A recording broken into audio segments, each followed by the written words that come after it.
മലപ്പുറം ജില്ലയുടെയും പാലക്കാട് ജില്ലയുടെയും അതിർത്തി പ്രദേശത്ത് സ്ഥിതി ചെയ്യുന്ന ഒരു കിടിലൻ സ്പോട്ടാണ് രായനല്ലൂർ മല. ഏകദേശം 500 മീറ്ററിൽ കൂടുതൽ സ്റ്റെപ്പുകൾ കയറിയിട്ടാണ് നമുക്ക് ഈ മലമുകളിൽ എത്താൻ സാധിക്കുക. ട്രക്കിംഗ് ഇഷ്ടപ്പെടുന്നവർക്ക് അനുഗ്രഹീതമായ ഈ അന്തരീക്ഷത്തിൽ നടന്നോ ഓടിയിട്ടോ നമുക്ക് ഈ മല കയറാൻ സാധിക്കുന്നതാണ്. കോൺക്രീറ്റ് സ്റ്റെപ്പുകൾ അവസാനിച്ചാൽ ഇങ്ങനെയുള്ള സ്റ്റെപ്പുകൾ ലഭിക്കും. ഇത് കുറച്ച് ദൂരം കൂടി നടന്നു കയറിയാലാണ് നമുക്ക് ഈ മലമുകളിൽ എത്താൻ സാധിക്കുക. മുകളിൽ എത്തിക്കഴിഞ്ഞാൽ ആദ്യം നമുക്ക് കാണാൻ സാധിക്കുന്നത് ഒരു ഭഗവതി ക്ഷേത്രമാണ്. ക്ഷേത്രം എത്തുന്നതിൻ്റെ മുമ്പായിട്ട് വലതുവശത്ത് കാണുന്ന ഈ വഴിയിലൂടെ മുമ്പോട്ട് നടന്നാലാണ് നമുക്ക് നാറാണത്ത് ഭ്രാന്തനെ കാണാൻ സാധിക്കുക.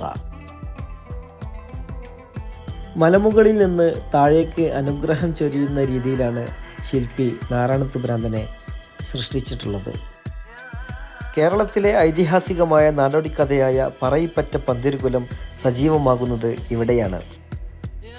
നാറാണത്ത് ഭ്രാന്തൻ എന്ന ഇതിഹാസത്തെ ഈ കുന്ന് ആവാഹിച്ചിരിക്കുകയാണ്. എല്ലാവരും ഒരിക്കൽ കണ്ടിരിക്കേണ്ട ഒരു സ്പോട്ടാണ് ഈ രായനല്ലൂർ മല. പട്ടാമ്പി കൊപ്പത്തിനടുത്തുള്ള ഈ മലയിലേക്ക് രായനല്ലൂർ മല എന്ന് ഗൂഗിൾ മാപ്പിൽ അടിച്ചാൽ കൃത്യമായിട്ട് വരാവുന്നതാണ്. Thank you.